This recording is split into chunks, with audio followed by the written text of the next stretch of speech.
Assalamualaikum warahmatullahi wabarakatuh. Selamat siang dulur di Manobai berado. Di kesempatan siang hari ini untuk dulur sekalian, tentunya untuk seluruh pendengar RRI Sebelaja Sumba, Korwil 14, Bengkulu, Lampung, kemudian Jambi dan juga Sungai Liat serta Palembang, kita bertemu tentunya dalam acara siaran budaya Belajar Sumba.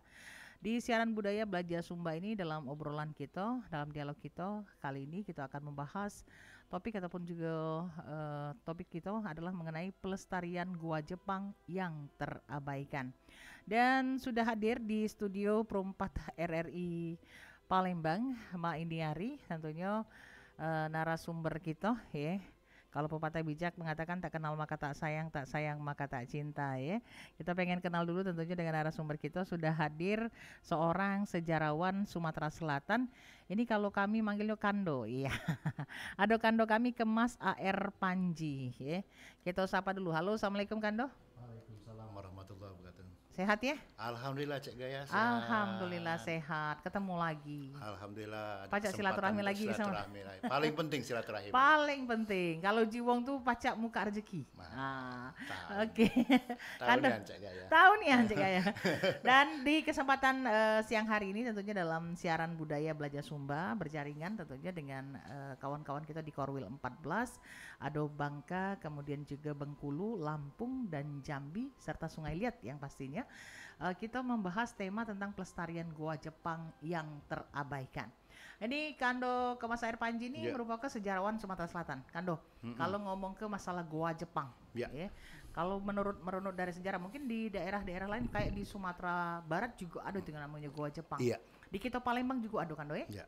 Nah, kalau dalam sejarahnya sendiri Gua Jepang itu cak mana nih Kando? Baik, terima kasih Cek Gaya.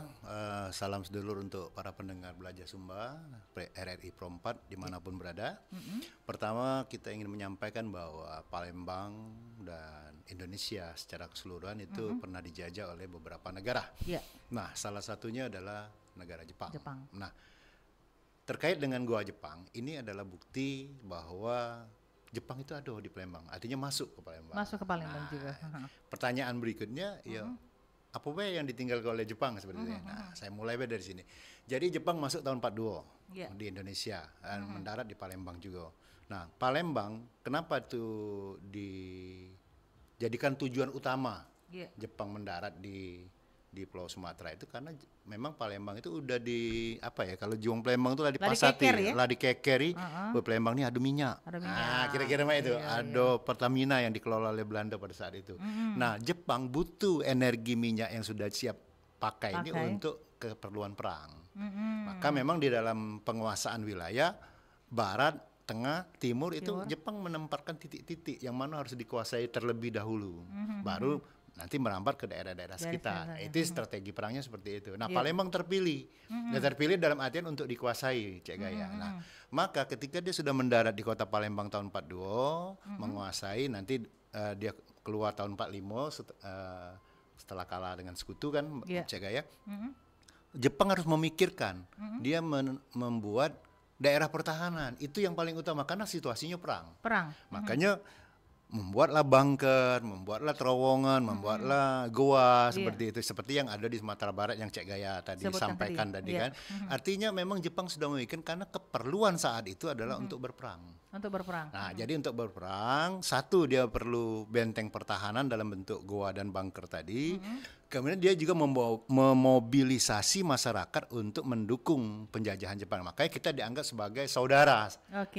Jadi Jepang adalah saudara tua dari Indonesia. Makanya kita dirangkul, ada propaganda zaman itu. Jadi semua penduduk atau tokoh-tokoh nasional itu dilibatkan untuk mendukung Jepang. Nah, ini dalam sejarahnya seperti itu tercatat. Jadi ngoloi ya.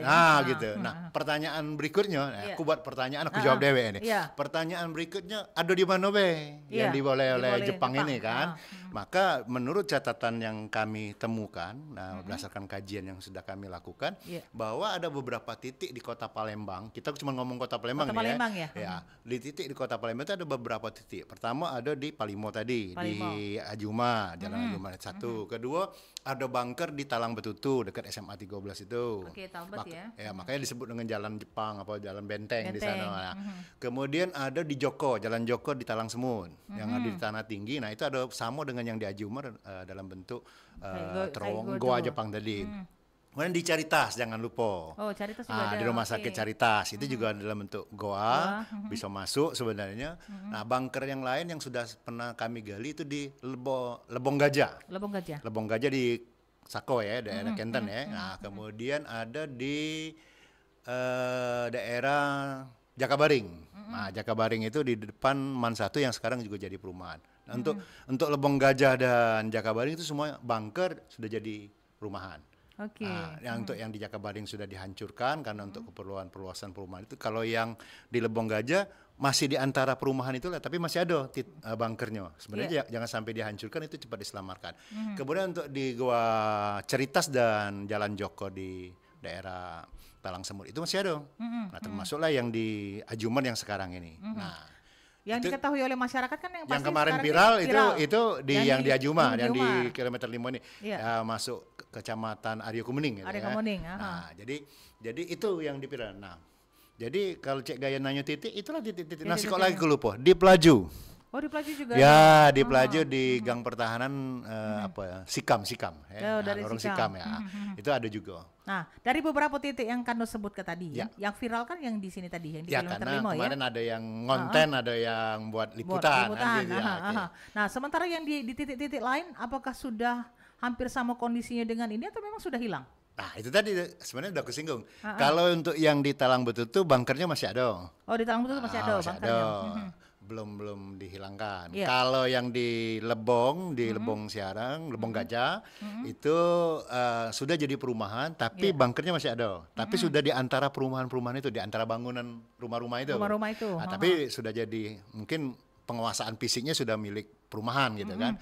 Kemudian kalau di ini yang di Jakabaring itu sudah dihancurkan oleh pihak pengembang ya.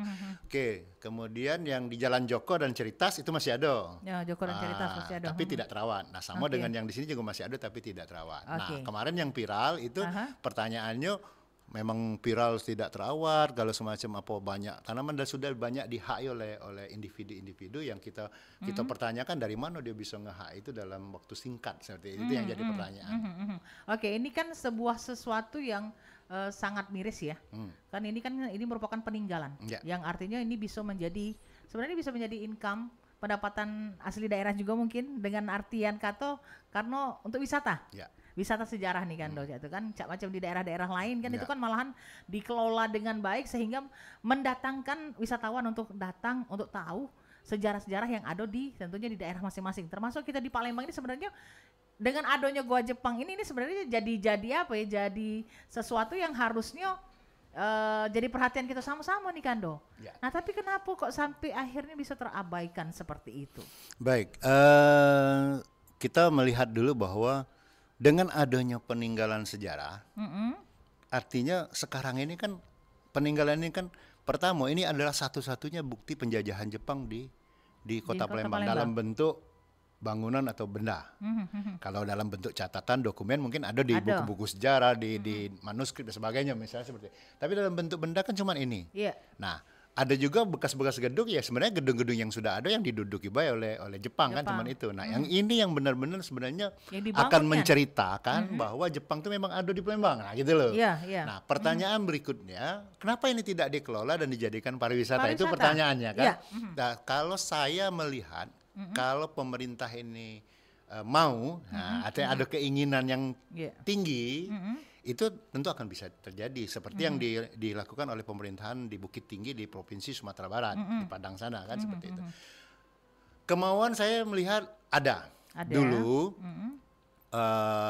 Dulu ya, saya masih dulu ingat tahun berapa tuh lupa. Pokoknya di Dinas Kebudayaan itu pernah mencatatkan Goa Jepang yang di Haji Umar ini menjadi salah satu objek diduga cagar budaya. Sudah didaftarkan sebagai ODCB. Tahun berapa saya lupa, 2012 lupa aku pokoknya. Intinya sudah didaftarkan oleh pemerintah Kota Palembang menjadi objek diduga cagar budaya. tentu sebenarnya ada tingkatan lanjutan. Setelah didaftarkan menjadi objek diduga cagar budaya, harusnya ini yang lalu ya, kita ngomong dulu yang lalu ya. Harusnya itu ditingkatkan menjadi cagar budaya. Karena tadi kan baru objek. Nah, sekarang menjadi cagar budaya supaya perlindungannya menjadi lebih kuat. Kenapa diawali dulu dengan objek diduga cagar budaya? Karena memang itu peraturan. Oke, dari jadi aturannya. Dari dalam aturan pemerintah, terutama dinas pemerintahan Kementerian Kebudayaan itu harus begitu. Jadi masyarakat atau kelompok masyarakat atau organisasi mendatangi pemerintah, dalam hal ini Dinas Kebudayaan, untuk melaporkan. Ini nih ada ODCB nih. Nah, didaftarkanlah. Oh, jadi laporan dari masyarakat dulu. Bisa, individu bisa, komunitas bisa, organisasi bisa melapor. Terus nanti ditindaklanjuti oleh Dinas Kebudayaan yang memang ada bidang cagar budaya seperti itu. Nah, itu sudah dilakukan pada waktu itu. Akhirnya turunlah tim, kemudian mendata itu dan mendaftarkan. Nah, maka statusnya sudah didaftarkan. Oke, sudah didaftarkan. Nah, ada tahapan berikutnya adalah peningkatan status. Setelah didaftarkan harusnya ditingkatkan menjadi cagar budaya. Nah, mandeknya sabatas itu. Nah, apakah persoalannya?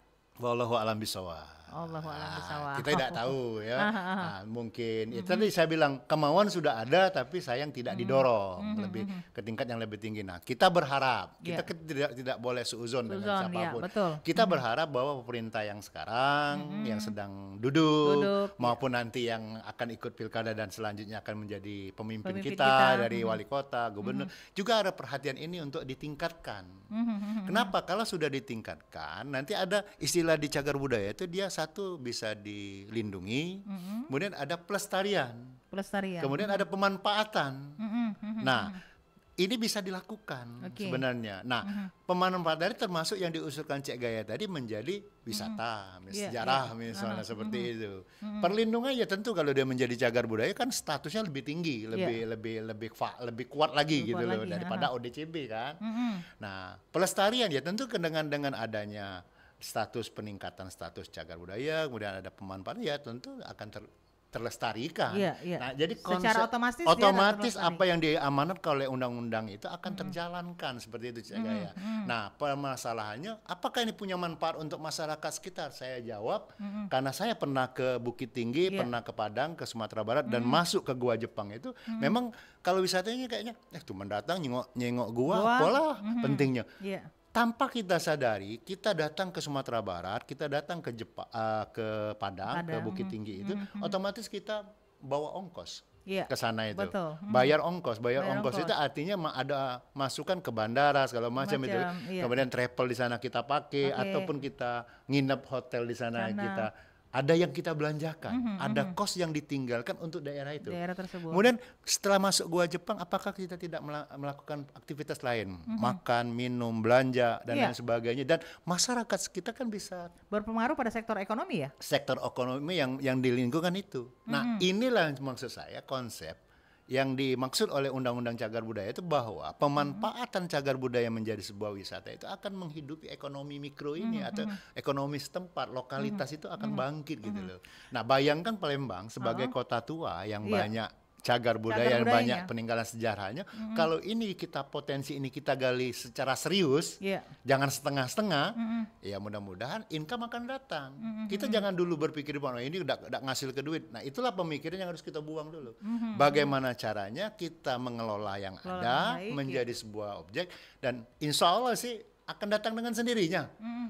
Kenapa daerah orang maju pariwisata? Ini kita sudah berbicara lain lagi ya. Ya karena konsep untuk pengelolaannya memang serius gitu. Nah, tadi kita sudah ceritakan, sayangnya terhenti hanya sampai ke pendaftaran. Nah, pertanyaan lagi, kok bisa sekarang ini misalnya ada suratnya?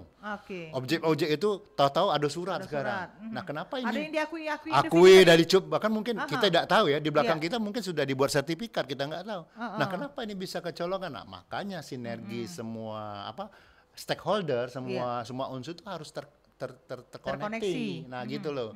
Misalnya ketika sudah didaftarkan menjadi ODCB, pemerintah kota dalam hal ini wali kota menginstruksikan kepada jajarannya untuk misalnya, BPN ini cagar budaya loh, jangan sampai diganggu dan jangan diterbitkan suratnya. Istilah kita blocking.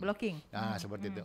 Dinas pariwisata, bagaimana kamu berpikir ini dijadikan konsep tempat wisata gitu. Oh, dinas kebudayaan ini ayo silakan ditingkatkan dari ODCB. Maksudnya itulah kita butuh pemimpin kedepannya yang punya visi untuk memikirkan hal-hal yang terkait dengan kebudayaan kita. Jadi kebudayaan kita itu akan terjaga, akan terlestarikan, akan apapun namanya itu kalau pemimpin kita nih. Saya bukan mengatakan bahwa pemimpin kita tidak bagus, jangan salah persepsi juga. Nanti orang bilang saya menyerang, tidak. Maksud saya yang sudah ada ini kan sudah bagus, sudah ada niatan, buktinya udah didaftarkan. Tapi lanjutnya. Jangan terputus gitu loh. Nah, sekarang misalnya butuh tenaga ahli kan ada TACB, ada akademisi, ada sejarawan, ada budayawan. Iya kan ada komunitas-komunitas yang cinta cagar budaya, cinta sejarah, ya bisa dilibatkan semua stakeholder ini. Jadi kita berpikir kalau kita sama-sama bersinergi dalam kata kuncinya, saya yakin Palembang ini tidak akan ketinggalan jauh lebih baik dari daerah-daerah lain. Karena bagus-bagus loh. Sebenarnya bagus-bagus asal terawat tadi. Asal memang terlestari begitu kan. Konsep Cek Gaya harus pikirkan, harus ditanam. Palembang ini kota tua. Itu kan udah masuk di mindset kita. Mindset kita Palembang kota tua. Dengan tuanya kota Palembang pasti banyak peninggalan yang terkait sejarah dan budaya. Betul. Kita hitung saja mulai dari Pra-Sriwijaya. Pra-Sriwijaya itu sebelum kerajaan Sriwijaya. Artinya zaman megalitik, zaman purba. Gitu kan. Kemudian masuk zaman Sriwijaya. Tentu terkait dengan keagamaannya kalau kita Hindu-Buddha misalnya. Kebudayaan juga akan terkait itu kan. Ada candi, ada arca, ada segala macam itu. Ada taman, ada istana. Kemudian Pra-Kesultanan. Dari antara Sriwijaya nak masuk ke Kesultanan kan ada nama Pra-Kesultanan, namanya Kerajaan Palembang.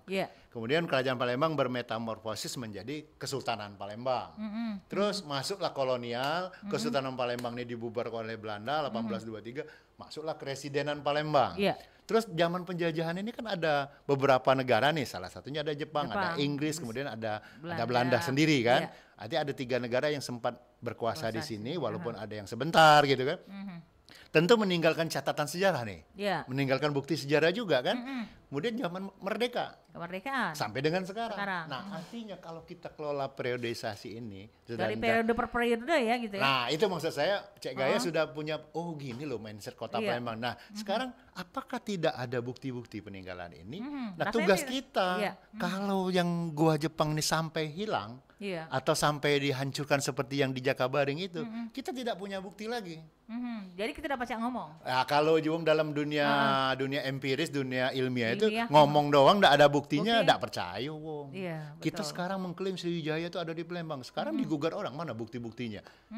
Karena Lampung mungkin bisa juga menggugat, Jambi juga bisa menggugat, Thailand juga bisa menggugat, Malaysia. Ya mereka dengan bukti-bukti mereka. Padahal kita semuanya punya itu bukti-bukti itu, tapi banyak hilang. Nah, maksud kita konsep pembangunan itu bukan dilarang, tapi bagaimana disinergikan, berdampingan. Ini sejarah nih, seperti yang di Lebong Gajah yang saya sebutkan, itu tidak dihilangkan, tapi tetap ada di dalam areal perumahan itu. Bagus juga saya pikir. Artinya dengan dia menjadi perumahan, dia terlindungi oleh pencegahan, tapi tidak dihancurkan. Nah, artinya bagaimana pihak mengembang menjadikan mungkin ini taman misalnya seperti itu. Nah, maksud saya seperti itu. Jadi konsep pembangunan itu harus berimbang menurut saya. Nah, kami saat ini ya sebagai orang yang bergerak di bidang sejarah ya, kalau ini sampai hilang dan yang kita bahas hari ini misalnya Gua Jepang ini sampai hancur dan tidak dimanfaatkan secara maksimal, itu sangat disayangkan Cek Gaya.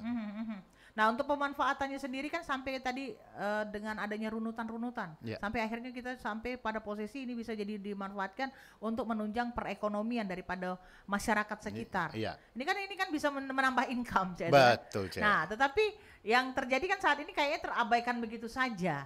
Nah, ini menjadi sesuatu yang sangat miris bagi kita. Nah, kira-kira sekarang ini apa yang pacak kita lakukan sebagai masyarakat kita, kepedulian kita sebagai masyarakat, kepedulian kita sebagai seorang sejarawan, budayawan, mungkin begitu, apa yang harus kita lakukan?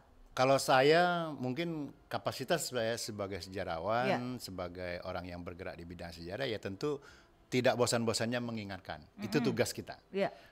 Meneliti, menulis, menyampaikan. Seperti hari ini kita berdialog juga tentang ini. Ini kan salah satu tugas kita sebagai orang yang di bidang itu ya. Ada bidang lain misalnya masyarakat sekitar, ya kita berharap masyarakat sekitar juga menjaga ini, gitu loh. Dan ada harapan lagi kepada pemerintah. Dalam hal ini pemerintah bisa pemerintah kota, ke bawah jajarannya, ya kan. Kemudian pemerintah provinsi juga ke bawah ke jajarannya. Ya juga coba punya komitmen yang sama untuk menjadikan ini, tadi yang saya bilang kita satu tujuan gitu loh. Sama-sama bahwa kita ingin loh, bahwa ini peninggalan Jepang dan satu-satunya ada di beberapa titik kita jaga. Ayo ini kita blocking jangan sampai dikuasai dan sampai terbit SKA. Ini karena ini kan milik negara, tanah negara yang memang tadinya tidak bertuan ya cepat diselamatkan. Kemudian bagaimana? Nah, potensinya pengembangan ya kembalikan ke stakeholder. Kalau pariwisata balikkan ke dinas pariwisata, kalau ditentang terkait cagar budaya ke dinas kebudayaan gitu kan. Kemudian komunitas juga bisa diajak yang pramu wisata, yang guiding, yang komunitas pencinta sejarah, peduli cagar budaya, semuanya diajak dan masyarakat diajak juga. Kalau ini terwujud yang dapat juga masyarakat di situ dan kita wong Palembang secara umum juga dapat di Palembang tuh ya. Nah, tadi kita ngomong di Jepang ada nih, otomatis mengangkat citra daerah. Di Jepang terjaga loh ininya objeknya gitu loh. Nah, apakah kita sebagai orang Palembang yang mengklaim diri sebagai provinsi atau kota yang tertua di Indonesia, terus kita menghilangkan bukti-bukti sejarah, kan itu naif menurut saya. Naif, ya. Nah, jadi tadi kan disebutkan bahwa banyak sebenarnya peninggalan-peninggalan, ada titik-titiknya. Seperti di Palimo, Talang Betutu, Caritas, Cakabaring, Pelaju gitu kan. Nah, mungkin kan Cik ini kan ibarat kata tidak seluruh masyarakat. Tidak seluruh masyarakat itu mengetahui bahwa di Palembang itu punya nih kira-kira sebenarnya ibarat kata apa yang kaitannya dengan sejarah tersebut ya, itu kan yang kaitannya dengan sejarah tersebut kan ada semua.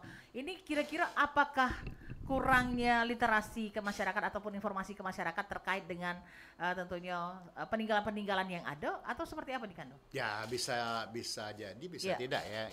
Maybe yes maybe no ya kalau maybe istilah. Yes, maybe no itu saya suka ya. Iya maksudnya tergantung lah ya. Kalau bagi masyarakat yang memang dia mendalami, mencari, itu tentu bisa saja tidak mungkin terjadi yang miskomunikasi atau misinformasi itu. Tapi kalau yang tidak mendalami, tidak mau mencari informasi ya tentu akan miskomunikasi atau misinformasi tadi. Nah, kalau posisi kami sebagai sejarawan, sebagai orang memperhatikan sejarah, orang yang bergerak di bidang cagar budaya misalnya, itu kami sudah melakukan hal itu. Saya sudah melakukan penelitian di Lembong Gajah misalnya, Caritas dan beberapa, termasuk ikut mendaftarkan yang di penelitian seperti apa yang dilakukan kan? Ya penelitian kajian akademik kan, tentu karena sesuai kita ya. Nah, harusnya kajian-kajian akademik kan dimanfaatkan oleh pihak pemerintah.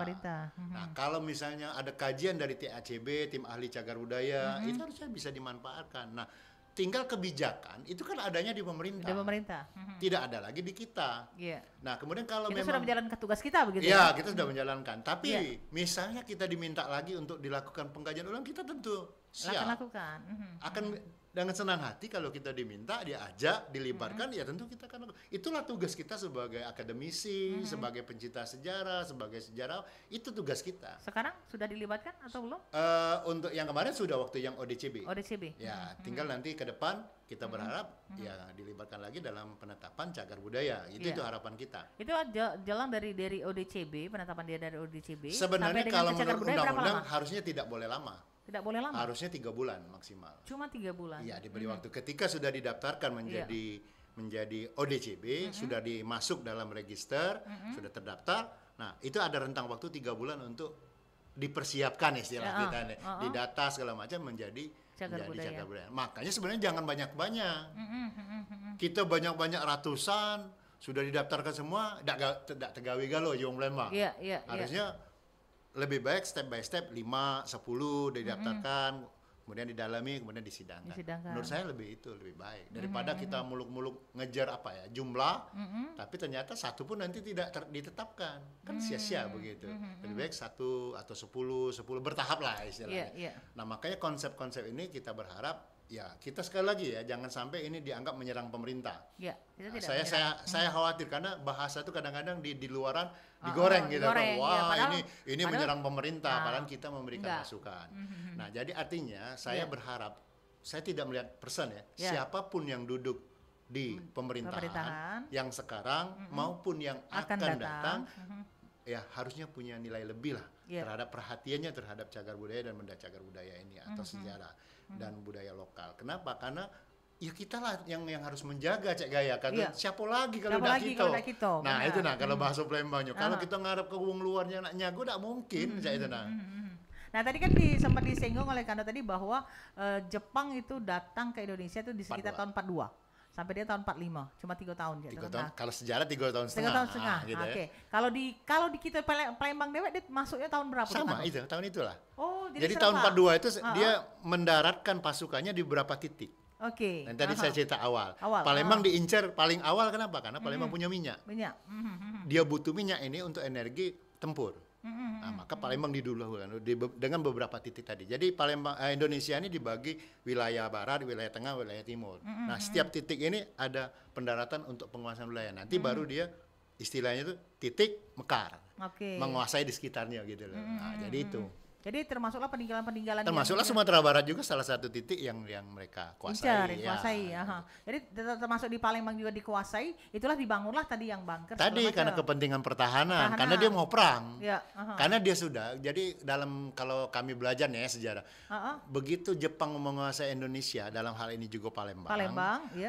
Dia sudah berpikir nanti pihak sekutu dalam hal ini Belanda yang diserang kemarin itu akan ada serangan balik. Gitu loh. Ada serangan balasan, maka dia butuh pertahanan. Nah, makanya Jepang tidak banyak membangun Cek Gaya. Kalau kita perhatikan dengan Belanda kan banyak bangunan-bangunan. Karena dia lama. Di sini kan cuma 3 tahun. Dalam waktu 3 tahun berpikir untuk perang, apa yang sempat. Makanya yang diutamakan itu adalah bunker dan goa Jepang ini. Seperti itu. Nah, jadi apa ya? Kalau ini sampai hilang, kembali lagi, nanti kan hilang bukti sejarahnya. Nah, itu loh. Nah, tadi kan sudah ada yang beberapa katakan tadi yang sempat dirubuh ke segala macam. Ini kan jadi sebuah catatan miris bagi kita. Ini jadi tidak baca bukti itu nah kira-kira. Ya, ketidaksadaran yang kalau misalnya yang dikuasai oleh perumahan misalnya. Itu kita berharap itu di masyarakat pengetahuannya rasa kepemilikannya, rasa kecintaannya terhadap daerah itu memang harus tinggi. Makanya perlu memang literasi itu memang penting seperti yang kita lakukan hari ini kan pemberian wawasan kepada masyarakat yang mendengar bahwa ini penting loh seperti itu. Jangan sampai cuma kami yang berteriak-teriak. Sejarawan ini berteriak-teriak, pemerhati ini berteriak-teriak. Tapi Jung gilo cuma ngomong baik. Yang dilakukan. Padahal kita tuh ingin mengingatkan dan ngajak ayo sama-sama gitu loh. Karena kita tidak punya kuasanya. Karena pengambil kebijakan bukan di saya. Kalau saya yang punya pengambil kebijakan tentu lain akan saya lakukan, gitu loh. Oke. Nah, kalau dari yang Kando pantau sebagai seorang sejarawan, peninggalan Jepang yang ada ini sampai berapa persen kerusakan yang terjadi akibat terabaikan ini? Yang jelas yang sudah hilang itu yang di Jakabaring. Hilang sama sekali. Habis. Dihancurkan. Dan saya sempat mencegah waktu itu. Karena saya dulu kebetulan ngajar di daerah situ di depan itu. Jadi kita sempat ribut, tapi ya tidak diperhatikan orang ya masyarakat kecil lah ya. Tapi dulu tidak musim sekarang main viral segala macam kan. Dulu itu kalau andai dipiralkan mungkin terselamatkan. Daerah-daerah lain kondisinya banyak diduduki warga. Nah, entah statusnya kepemilikan atau minjam atau numpang. Tanahnya maksudnya. Tanah itu dan termasuk bunkernya dijadikan tempat tinggal oleh penduduk. Jadi mereka tuh tinggal di dalam bunker-bunker itu, dalam goa-goa itu. Nah, cuman yang di goa Jepang, yang di Palimo tadi, ada sebagian yang dikuasai oleh masyarakat, ada yang belum. Nah, yang belum tuh yang kemarin di viral itu yang hancur itu. Yang sempat ada sudah mulai hancur, mulai tidak terurus. Nah, itu yang tidak ditunggu oleh masyarakat, mungkin karena angka segala macam kita tidak tahu ya. Tapi ada yang titik-titik yang sudah diduduki dan jadi rumah. Nah, ini masih bisa selamat kalau pemerintah dalam hal ini pemerintah provinsi, gubernur, ke bawahnya pemerintah kota atau wali kota kejajarannya ini cepat bertindak. Menurut saya seperti itu, segera mungkin. Jadi kalau istilah penyakit itu gawat sudah. Gawat darurat, harus emergensi. Ya. Harus disegerakan. Kalau kita berobat emergensi masih ke warung, enggak kena itu. Iya, enggak bakal ini terobati deh. Iya, harus emergensi. Ya. Oke. Jadi ini menarik sekali Dodolur, kalau mau bertanya diatur baik di line telepon 017 ditunggu nih ada yang bertanya. 351656 ya terkait dengan tentunya obrolan kita pada kesempatan siang hari ini. Untuk pendengar juga dari luar kota Palembang juga ya, yang sebelah Sumba bisa telepon di 0711 ya 351656 di 0711 351656 tentang pelestarian Goa Jepang yang terabaikan ya. Ini terkait dengan pelestarian. Artinya kan kalau kita ngomongkan pelestarian, oke, Cak sudah ada yang kepengen bergabung, kita sapa dulu, ada siapa? Halo, assalamualaikum. Halo, assalamualaikum. Waalaikumsalam. Iya, dengan siapa ini Bapak? Adi. Pak Adi di mana? Di seputaran Nurdin Panji. Di Nurdin Panji. Oke, silakan Pak Adi pertanyaannya. Lagi lain mobil. Saya mau tanya, saya tertarik dengan pembicaraan di yang barusan. Itu masalah pertahanan, jalan pertahanan itu saya pernah tahu Pak ya. Atau Ibu. Itu apa namanya? Saya nggak tahu, itu bukan Goa Jepang tapi ya. Jalan pertahanan itu ada bentuknya kayak beton ya. Beton besar bugar, kemudian dulu ada meriam kalau nggak salah satu itu ya. Nah itu di jalan pertahanan Persis, letaknya itu pas pertigaan mau ke masuk Lorong Sikam. Sekarang sudah tidak ada lagi itu bangunan itu, beton-beton yang bentuk udah jadi rumah. Kayak dulu meriam-meriam Jepang itu udah nggak ada lagi. Hanya itu saja. Yang saya sampaikan untuk Bapak sebagai pembicara, itu kemana itu? Kok sampai hilang itu sebenarnya? Itu sekarang lokasinya di halaman tempat tinggal warga itu. Hanya itu saja yang saya tanya, karena saya juga merindukan itu. Merindukan hal tersebut juga ya Pak ya? Iya betul. Saya bukan ahli sejarah, tapi saya senang. Termasuk yang peduli begitu ya Pak ya? Iya, termasuk peduli. Saya cuman hanya mendengar saja, banyak mendengar. Peminat sejarah. Hanya itu saja, Ibu. Baik. Terima kasih. Siapa namanya? Pak Adi. Adi. Baik, terima kasih Pak Adi. Oke, baik. Iya, terima kasih Pak Adi yang ada di Nurdin Panji. Katanya di jalan pertahanan ada yang bentuknya kayak beton-beton besar. Asal dia di Nurdin Panji. Iya, rumah dia di tempat tinggalnya di Nurdin Panji, Pak Adi di Nurdin Panji. Tapi dia membahas tentang yang ada di jalan pertahanan, Lorong Sikam tadi katanya kan. Jawab atau nunggu pertanyaan? Silakan dijawab dulu kan. Baik, terima kasih Pak Adi. Sepakat saya dengan Pak Adi bahwa inilah kondisi bahwa yang dipegang pertahanan di Lorong Sikam itu ya sudah dikuasai oleh masyarakat dan jadi rumah. Nah, tempat-tempat meriamnya juga sudah hilang, mungkin bisa di dalam rumah atau menjadi bagian dari rumah orang yang tinggal di situ. Itu yang maksud saya dikuasai oleh penduduk yang status kepemilikannya harus dipertanyakan seperti itu. Nah, kalau ini bisa dibebaskan dijadikan taman kota misalnya. Oh ini loh, ini tempat meriamnya yang bulat itu kan, lingkaran bulat itu, ini tempat meriam, jadi dia nembak ke udara itu. Nah ini ada bunker ya, tempat perlindungan. Jadi kalau dia diserang dia masuk ke bunker tadi kan. Nah inilah yang akan kita bisa menceritakan bahwa Palembang tuh ternyata Jepang tuh sistem pertahanannya seperti ini loh. Dia dengan bunker, dengan goa, kemudian tempat meriam, istilah kita dudukan meriam untuk nembak. Untuk nembak ke udara kan. Nah jadi karena dulu ini kan serangan udara masif nih. Karena Jepang juga masuk melalui serangan udara, kemudian nanti akan ada balasan dari sekutu juga dengan serangan udara, makanya dia bersiap itu.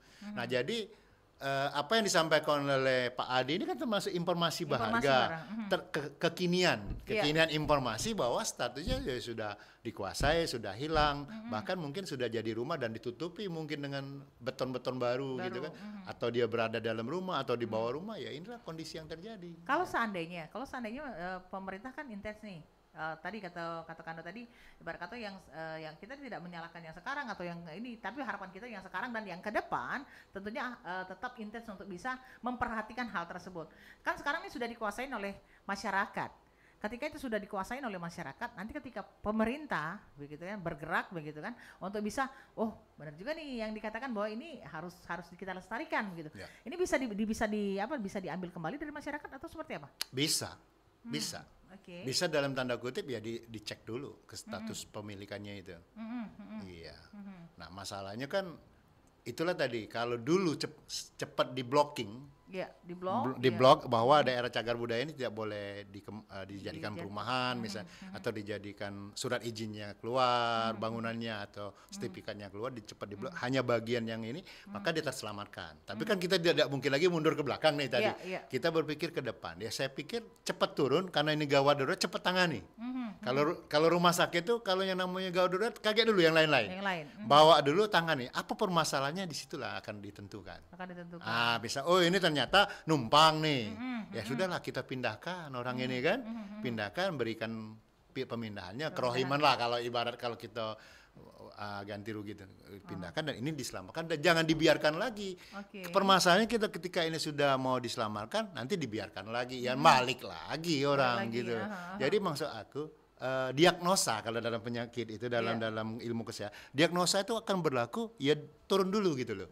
Apa yang menjadi permasalahan, itulah yang namanya menangani yang hal-hal yang bersifat gawat. Nah seperti itu, Cek. Nah tadi kan tentang kepemilikan tadi, kepemilikan tanah tadi, kata Kando tadi kan di blocking dulu nih seharusnya baik oleh dari pemerintah.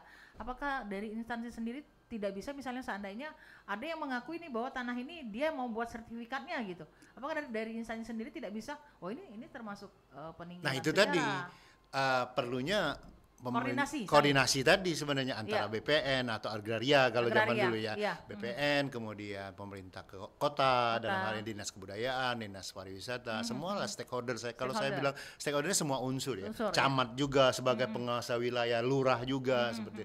Maksudnya ya pemerintah kota kan punya jajaran nih. Betul. Akhirnya dia mengeluarkan instruksi, ayo dengan berdasarkan hasil pendataan cagar budaya ini kita selamatkan. Titik-titik ini harus dijaga. Nah, dengan itu maka dia berkurang minimal. Tapi kalau dibiarkan hanya dicatat, hanya didaftar, misalnya ya kita gitu. Ya penguasaannya akan dikuasai karena makin lama kota Palembang ini kan menjadi kota metropolis yang berkembang, modern, maju, dan kebutuhan akan lahan itu semakin sempit. Makin sempit, Artinya apa? Dulu yang katanya Palimo itu tempat jin buang anak, tempat yang terlalu jauh untuk didatangi, sekarang sudah jadi tengah kota. Batas kota udah mundur kilometer 12 sekarang. Artinya udah 7 kilo mundur. Nah artinya yang dulu yang tidak mungkin di daerah Palimo itu akan hilang lahan-lahannya karena kebutuhan masyarakat pengembangan pembangunan, sekarang ternyatanya kurang lahan. Akhirnya orang, wah ini inceran nih. Statusnya di tengah kota loh. Nilai ekonomisnya kalau kita ukur dengan nilai menjadi tinggi. Dan itu menambah daya tarik orang. Wah ini loka ini kalau bahasa Palembang nih. Kalau dimbek, dicupi, dikuasai, dijual, wah miliaran duitnya. Nah ini yang harus kita jaga. Kita tidak lagi berkembali ke belakang, sekarang lakukan apa yang harus dilakukan. Kalau sudah dianggap ini gawat darurat, cepat lakukan tindakan. Kesannya kan kita ngajari pemerintah kan, kesannya. Padahal ini masukan. Jangan sampai pemerintah jadi salah juga. Si Kemas Ari Cek Gaya ini ngajari kita pula, awak tahu apa kira-kira itu kan. Nah jadi kita harus sampaikan, Cek. Inilah yang namanya. Ini juga bentuk kepedulian kita. Bentuk kepedulian, jangan dianggap sebagai orang yang anti pemerintah. Kita tidak ingin juga, kita mendukung, tapi bagaimana menselaraskan gitu. Menselaraskan hal tersebut. Oke, dulur diatur baik kalau nak bergabung lagi di line telepon 0711351656 untuk bertanya langsung terkait dengan tentunya topik bahasan kita di hari ini mengenai pelestarian Goa Jepang yang terabaikan. Untuk pendengar yang dari Belanja Sumba pun kami persilakan untuk bisa bergabung di 0711351656 di 0711351656. Oke, Kado Kakek bakal kita lanjut lagi tentunya bahasan kita pada kesempatan di siang hari ini. Caknya kita bakal dengarkan dulu ya, ada yang nak lewat berikut ini ya. Jadi untuk dulur pendengar setia ya, jangan kemana-mana, tetaplah bersama Perempat RRI Palembang dan juga tentunya untuk seluruh pendengar RRI se-Belanja Sumba dalam siaran budaya Belanja Sumba. Dan kita hadirkan dulu tentunya pesan-pesan berikut ini. Tetap bersama Perempat RRI Palembang.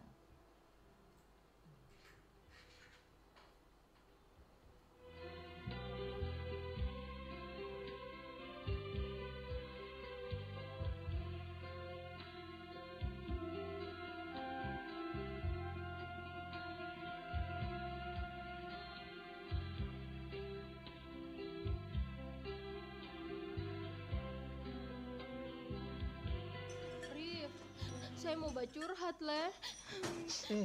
Kenapa kau menangis? Ivan, Rif, Ivan. Dia kasih tinggal saya pas lagi sayang-sayangnya. Tisu mana tisu? Ini tisu. Sudah berhenti cuma nangis. Tapi saya jengkel, kau tahu, Rif. Ivan bakal kasih sakit hatiku. Tisu lagi, bawa kemari tuh tisu, Rif. Kau menangis, terus bakal habis tisu. Kau tahu semakin lama kau menangis, semakin gundul hutan kau bikin. Sahabat, tahukah kamu? Jika dalam sehari, separuh penduduk Indonesia menggunakan setengah gulung tisu, artinya butuh sekitar 100 juta gulungan tisu. Bisa kamu bayangkan berapa jumlah pohon yang harus ditebang dan berapa hektar hutan yang mesti digunduli? Saatnya kita mengurangi penggunaan tisu untuk melindungi hutan dan menjaga keberlangsungan kehidupan di muka bumi. Terus, saya hapus pakai apa air mataku ini, Dan? Ini saja kau pakai taplak meja.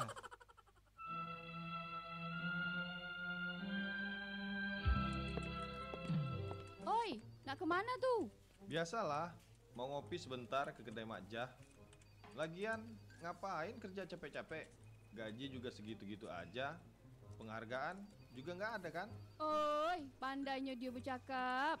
Cari kerja susah sekarang. Bersyukur kita udah ada kerja. Karyawan pemalas macam kau ni, siapa nak beri penghargaan? Bising aja ngurusin orang. Dia sangka ini perusahaan bapak dia. Dasar pemalas, makan gaji butuh. Sekarang sudah bukan zamannya lagi bermalas-malasan. Yuk, kita hargai pekerjaan kita, bangun motivasi, dan jadilah bermanfaat.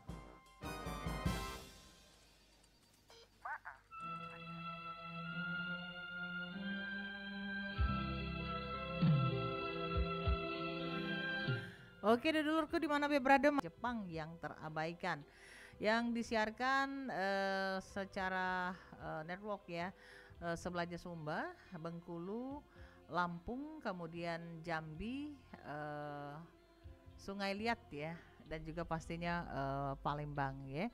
Dan dulur di mana berada pendengar, silakan saja bagi Anda yang ingin berpartisipasi, bertanya langsung dengan narasumber kita, masih bersama Kando kami ya, ada Kemas A.R. Panji, seorang sejarawan Sumatera Selatan.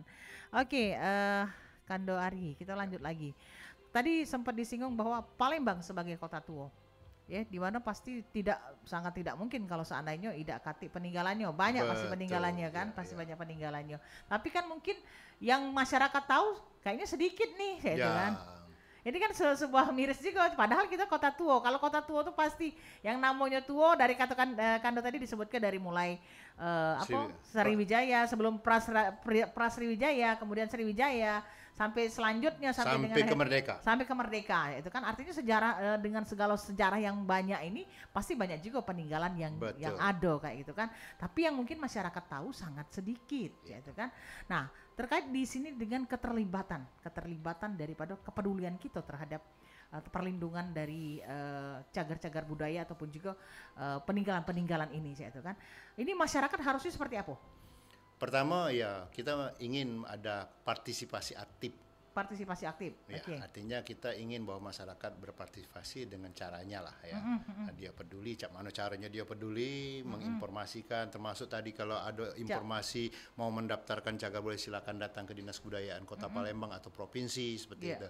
Kemudian kalau ada benda-benda cagar budaya di sekitarnya jangan dirusak, jangan ikut vandalisme lah kalau istilah kerennya itu ya, jangan ikut mencoret-coret, ikut merusak atau apalagi mencuri. Nah, ini partisipasi yang bisa dilakukan oleh masyarakat. Tentunya.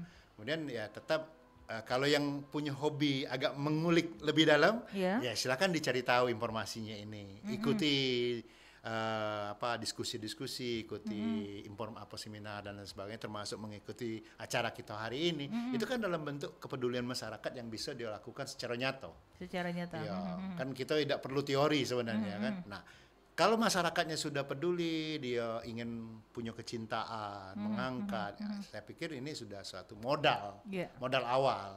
Nah, tinggal nanti kalau dia ikut berpartisipasi, bagaimana tindakan kita sebagai baik saya misalnya yang ada di TACB, atau kawan-kawan yang ada di sejarawan dan budayawan, atau kawan-kawan yang ada di dinas-dinas, atau pemerintah lah dalam hal ini. Nah, itu tinggal menanggapinya. Terus ayo buat program apa yang harus bisa dilakukan. Nah, kalau saya berbicara sebagai program tadi ya, program TACB, ya tentu ya saya secara kedinasan dalam hal ini TACB, karena TACB ini kan tim ahli cagar budaya yang melakukan kajian, itu tugasnya. Secara pribadi kalau saya akademisi sebagai penulis sejarah, pemerhati sejarah, ya saya juga harus menulis tetap. Jadi kita lakukan apa yang bisa kita lakukan. Jadi artinya yang tertulis pun ada, kemudian yang bentuk nyata juga ada. Harus ada, dan kebijakan juga harus ada.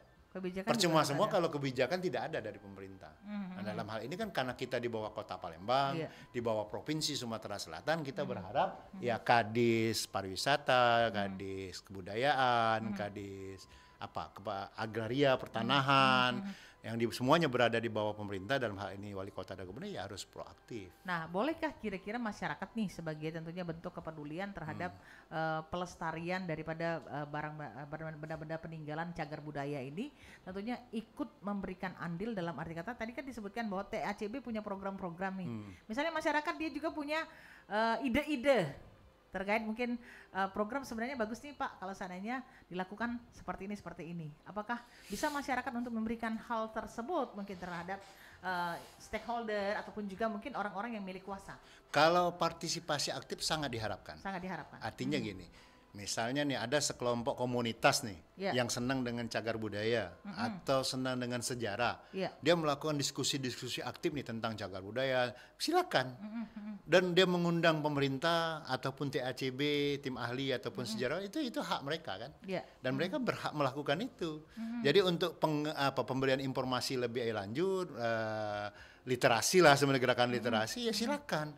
Itu yang kita harapkan. Artinya ada komunitas, ada masyarakat yang mau terlibat langsung dengan caranya sendiri. Tadi misalnya mengadakan diskusi kecil, diskusi di kafe-kafe, diskusi di bawah taman misalnya. Tidak harus mahal loh. Kita ini kan selalu konsepnya harus mahal, harus di hotel, harus makan sekian, harus mendatangi narasumber yang jauh misalnya. Kenapa tidak ada yang ada di masyarakat saja? Kita bisa mendatangkan Pak Lurah, kita bisa datangkan Pak Camat, kita bisa mendatangkan Kepala Agraria atau BPN Kota Palembang misalnya, untuk menanggapi kasus-kasus seperti ini kan. Kita bisa mendatangkan sejarawan, kita bisa mendatangkan tim ahli cagar budaya, budayawan, banyak yang bisa kita libatkan. Itu yang bisa dilakukan oleh masyarakat yang memang punya kreativitas dan peduli. Balik lagi, kami nggak bisa nih, nggak punya kemampuan seperti itu, kami cuma bisa memberikan informasi, silakan datang memberikan informasi. Loh, di belakang rumah saya itu ada diduga benda yang terkait sejarah nih, tapi kami tidak tahu apa bentuknya, misalnya bangunan misalnya, atau bentuknya batu besar misalnya kan, atau bentuknya patung misalnya. Tolong Pak didata Pak, atau dicek. Nah, datanglah ke Dinas Kebudayaan memberikan informasi itu, atau hubungi kami sejarawan TACB, Pak ada informasi nih Pak. Nah, mungkin kita bisa lakukan. Jadi artinya kalau ketika misalnya mendapatkan laporan dari masyarakat, ya kan, bahwa ternyata masyarakat merasa menemukan bla bla bla gitu ya, jadi dilaporkan dengan TACB. Tidak lanjut dari TACB? Ya nanti merekomendasi untuk dilakukan pendataan, penelitian, minimal survei dulu pada saat awal kan, survei dulu benar nggak laporan ini, seperti itu. Atau dia langsung datang ke Dinas Kebudayaan misalnya, situ melapor. Nanti kita berharap, saya berharap bahwa nanti Dinas Kebudayaan ke depan membuat loket pelaporan. Kalau ibaratnya itu kalau dalam sebuah organisasi itu tempat melapor itu namanya? Corner lah, corner. Kalau di perusahaan tuh customer service, pelayanan masyarakat gitu ya. Nah, seperti itulah. Yang memberikan informasi. Nah, jadi mungkin Dinas Kebudayaan perlu melakukan itu, Dinas Pariwisata. Jadi ketika ada masyarakat dilayani, jangan disegak-segak, jangan juga dibentak-bentak, juga jangan diusir-usir. Layani aja. Masyarakat tuh butuh kenyamanan sebenarnya. Kalau kita melakukan pelayanan yang baik, insya Allah banyak kok yang mau gitu loh. Datang. Atau datang ke museum boleh juga. Nih Pak museum nih di belakang rumah kami ada nih gimana. Nah, nanti pihak museum kan berkoordinasi dengan TACB, dengan ini, silakan gitu loh. Siapapun yang melakukan itu boleh saja gitu loh. Nah, artinya kalau kita sudah sepisi seperti itu, sepahaman seperti itu, satu tujuan mudah-mudahan berjalan. Kalau terkait dengan hambatan yang tentunya dihadapi begitu ya, ini dari yang namanya Kando Ari Dewe sebagai seorang sejarawan, apa yang menjadi hambatan gitu ketika terkait dengan pelestarian daripada benda-benda bersejarah ini sendiri? Ya, hambatan terbesar itu karena misalnya ketidakpedulian masyarakat, itu satu. Baik itu secara individu maupun komunal. Komunal itu artinya lingkungan ya gitu ya. Atau individu. Kedua ada apa ya? Pemilikan. Kepemilikan yang kita tidak tahu secara sah atau tidak sah, atau ada surat atau tidak ada surat, tahunya udah dapatnya dari mana, kadang-kadang menghalangi. Nah, kita juga jangan buru-buru menjustis mereka. Mungkin mereka tidak tahu. Harusnya diberikan pemahaman. Nah, itulah tugas dari kita untuk Pak ini adalah benda cagar budaya. Pak ini adalah benda sejarah yang memang harus dijaga, tidak boleh dihilangkan. Misalnya dia berada dalam satu lingkungan sekolah, ya kita kasih tahu kepada informasi ke sekolah itu bahwa di sekolah kamu ini di belakang, di samping, di depan itu ada benda cagar budaya. Nah, misalnya seperti itu kan. Tolong ibu yang berada di lingkungan ini tolong dijaga. Artinya boleh dimanfaatkan lahannya, tapi yang benda cagar budaya jangan dihancurkan. Jangan diganggu. Kan seperti itu. Kan enak kalau win-win solution. Tidak harus semuanya beralih atau berperang dalam harus berakhir dengan hukum gitu loh. Kita ini dikit-dikit main hukum, dikit-dikit mengadili, dikit-dikit menjustis, dikit-dikit kita menyalahkan orang, nggak boleh seperti itu. Artinya adakan dialog dulu seperti itu. Nah, kami sebagai orang yang paham, yang ngerti tentang itu, ya kalau ada informasi itulah tugas kami memberikan informasi itu. Setelah diundang, misalnya ada masyarakat melapor, kita datang, oh benar ini terkait peninggalan Sriwijaya. Misalnya gitu loh. Wah, ini diduga Jepang nah gitu loh. Wah, ini kesultanan gitu kan. Wah, ini zaman merdeka, misalnya kayak di Balai Prajurit kemarin Balai Pertemuan, bukan Balai Prajurit ya. Kita wah ini peninggalan zaman kemerdekaan tahun 51 zaman Dr. M. Isa, dibuatlah Balai Pertemuan. Tujuannya untuk ruang pertemuan masyarakat Kota Palembang. Kalau dari segi tahun kan baru tuh. Tapi dia menjadi ikonik karena itulah balai pertemuan pertama setelah zaman kemerdekaan. Karena ada nilai pentingnya. Nah, akhirnya kemarin kawan-kawan menuntut itu untuk dijadikan gedung kesenian. Kan bagus ya akhirnya sekarang. Bisa termanfaatkan, tidak terbengkalai, tidak rusak. Nah, tinggal pemerintah memperhatikan itu ya tetap dibantu, disupport bangunannya. Kalau ada yang rusak dibenerin. Pemanfaatnya sudah. Nah, tinggal kawan-kawan melestarikan itu dalam bentuk pengembangan. Kan begitu harusnya gitu loh. Nah, itu secara teori. Itu secara sampel yang sudah terjadi gitu. Tidak harus bangunan tua yang zaman Sriwijaya, buktinya zaman yang kemerdekaan pun bisa. Contohnya gedung kesenian itu kan tahun 51 tuh dibangun tuh. Nah, kalau yang ke belakangnya ke Balai Prajurit itu lebih tua lagi. Nah, itu zaman Belanda. Kalau itu sampai hancur kan lucu. Yang tahun 51 aja kita jaga apalagi yang lebih tua. Nah, makanya tapi penguasaannya itu ada di Kodam. Nah, kita berharap, nah inilah kita pemerintah dan berharap Kodam juga proaktif mengundang kita. Ayo kita undang TACB ahli sejarah untuk diskusi tentang Balai Prajurit. Bagaimana memperlakukan Balai Prajurit ini sebagai cagar budaya. Bukan berarti tidak boleh dimanfaatkan. Nah, mindset inilah yang harus diklarifikasi dan disampaikan kepada masyarakat bahwa penetapan cagar budaya, penetapan ODCB itu bukan menghalangi untuk pemanfaatan. Yang kita harapkan tuh jangan dihilangkan dan dirusak. Itu yang kita harapkan. Jadi artinya di daerah hampir rata-rata di daerah Benteng Kuto Besa itu semuanya heritage ya? Semuanya benda cagar budaya. Cuman ada yang terdaftar, ada yang belum, ada yang belum diregister gitu loh. Nah, tinggal bagaimana kita menjadi sebenarnya kalau kita berbicara kota tua, daerah Benteng itu mulai dari Ampera, dari 16, Pasar 16 sampai ke Skana itu sudah sangat cocok untuk dijadikan kota tuanya Palembang. Kalau di Jakarta ada kota tua, di Semarang ada kota tua, Palembang juga ada kota. Untuk menetapkan yang lebih lama lagi sih banyak, tapi kaitannya misalnya peninggalannya masih ada udah. Nah, itu masalahnya. Kita berbicara Sriwijaya, mungkin kita akan berbicara tentang daerah Karanganyar, daerah tempat penemuan kedukan bukit itu di daerah Tanggo Buntung. Tapi yang jadi masalah masih ada nggak bukti-bukti? Itu tadi. Jadi bukti itu memang penting sekali. Sangat benar. Berarti kan balik ke awal kan? Nah, jangan sampai bisa kita menetapkan tadi sebagai kota tua. Betul. Nah, berarti Cek Gaya udah mulai masuk nih. 2 SKS hari ini sama saya nih. Iya, dengan Pak dosen. Oke, tadi sempat disinggung juga tadi katanya bahwa kepemilikan oleh masyarakat yang tidak tahu kita nih. Ya, adonian apa surat apa tidak, atau mungkin masyarakat tuh rasa memilikinya yang terlalu kuat. memiliki dalam tanda lain. Dalam tanda kutip ya. Iya. Memang wong Palembang rasa memilikinya tinggi. Iya, tinggi. Tapi kadang-kadang ada yang negatif, ada yang positif. Nah, jangan sampai kebanyakan yang negatif gitu. Punya uang di HI gitu kan, nah gitu. Jadi hak milik ya? Iya. Oke, kan udah terasa kita sudah hampir ada di penghujung kebersamaan. Nah, aku pengen 2 SKS lagi malah biar jadi 4 SKS sebenarnya. 4 SKS ya? Iya. Ini baru 2 SKS ya? Sejam 2 SKS. Oke, dan yang pasti di penghujung kebersamaan ini sebagai closing statement, apa yang menjadi pesan dan juga tentunya harapan Kando Dewi sebagai seorang sejarawan terkait dengan tentunya benda-benda peninggalan ini? Pertama saya ingin mengajak seluruh stakeholder, seluruh lapisan masyarakat tanpa terkecuali mulai dari lapisan yang paling bawah, masyarakat yang paling kecil pun sampai ke pemerintahan provinsi maupun kota. Ya, ayo kita sama-sama lah ya menjaga benda cagar budaya kita, menjaga sejarah kita jangan sampai hilang. Ayo kita proaktif. Lakukan apa yang bisa kita lakukan, jangan dibiarkan. Jangan ada kesan membiarkan. Malu kita dengan status kita sebagai kota tua. Kalau kita menetapkan kita sebagai kota tua tapi tidak bisa menjaga bukti-bukti yang ada, bahkan sampai hilang, ini dengan kata lainnya naif. Ya, sangat disayangkan. Nah, jadi ayo saya secara pribadi mengajak semuanya untuk proaktif, untuk melibatkan diri dengan caranya masing-masing. Seperti itu. Jadi pemerintah ini juga mungkin perlu kita ingatkan. Seperti itu. Jadi apapun bentuknya, anggap ini sebagai masukan yang jangan dipesimiskan atau dinaifkan. Ini nyerang, ini benci dengan kita, ini anggap ini sebagai kebencian. Iya, jangan ada kebencian di antara kita. Wih, kayak lagu cek ya. Artinya anggap ini sebagai masukan, anggap ini sebagai kritikan yang membangun dan pemerintah bentuk kasih sayang juga ya? Bentuk kasih sayang dengan cara yang berbeda gitu kan. Maka harus lakukan, yuk ditanggapin dengan cara yang bagus juga seperti itu.